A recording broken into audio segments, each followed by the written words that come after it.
When you are a leader, over time you realize that your technical skills matter less and less.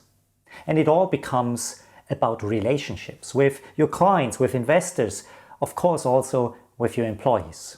So today in this video I want to talk about common sense tips, 10 common sense tips that keep you grounded as a leader, whether you are already established in the role or whether you are new to the job.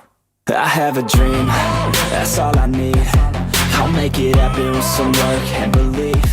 I grew up as a specialist. I trained to become a risk manager, and that is the job I applied for.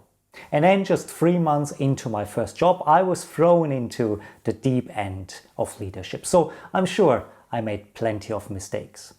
But of course, what I did learn is that leadership is about relationships, and it is about common sense. Common sense will always prevail. And sometimes we can overthink what we do as leaders. And so today I want to bring us back down to some common sense questions, to some common sense tips.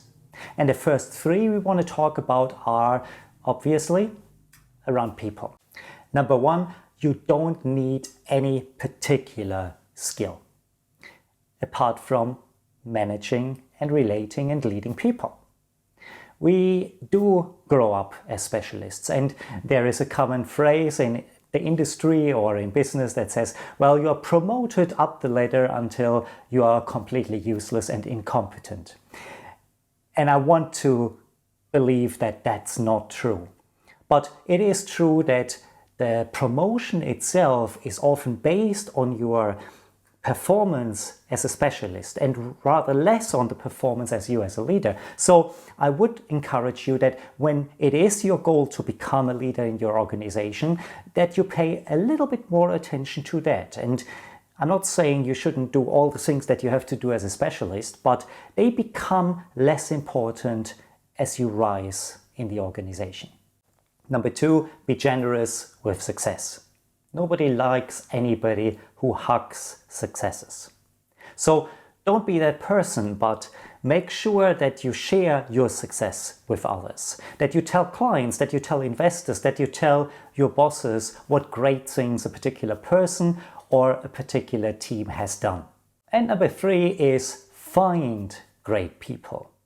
It is much easier to be successful with great people and a poor product than it is with a great product but poor people. In the next 3 tips we look at how we interact and lead people. It's about the relationships. Number 4, you need to delegate but not abdicate.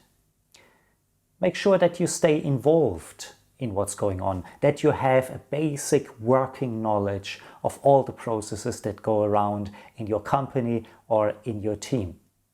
People will see right through you if you talk about things that you have no clue about. So make sure that you do delegate tasks, but also make sure that you understand what's going on. Or if you don't, that you ask people around it, that you let them teach you and that you continue to learn. Number 5, be open to be convinced by your colleagues. We all sometimes get stuck in our ways and we have an idea of how certain things should be done. And then remember that you should be open as a leader. Court respect, but never popularity. And number 6, always be fair.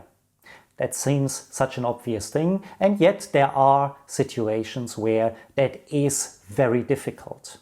One of the topics that I dealt with just very recently are layoffs in a company. And in those situations, no matter how you look at it, the people who have to be let go because of the financial downturn don't think it's fair. But they will appreciate if you appear to be as fair as possible, and they will know whether you tried your hardest to be fair. So try your hardest. Now let's look at a few ways on how we can deal with investors. And tip number 7 is deal with investors who you like. Very initially, the relationship with any investor is undoubtedly good. They want to give you money, they believe in your product, and you like each other. But ask yourself, what if there is a hiccup? What if you hit a roadblock? Will you still like the investors? Or will they become a pain in your backside?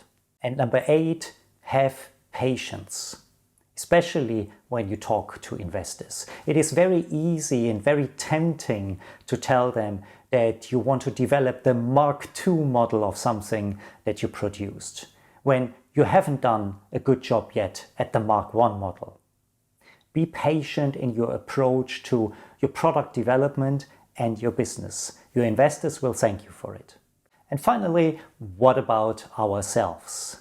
Tip number 9, you have to take care of yourself. Make sure that you understand you need downtime. It's very easy, especially in our connected world today, to work 24/7.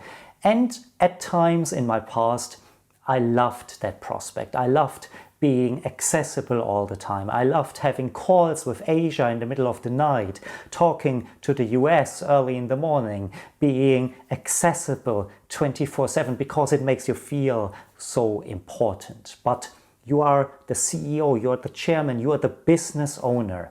You need to take care of yourself because the most important resource the business has is you.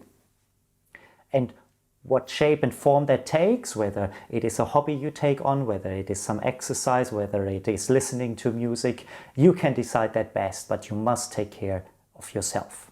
And finally, tip number 10, remain humble.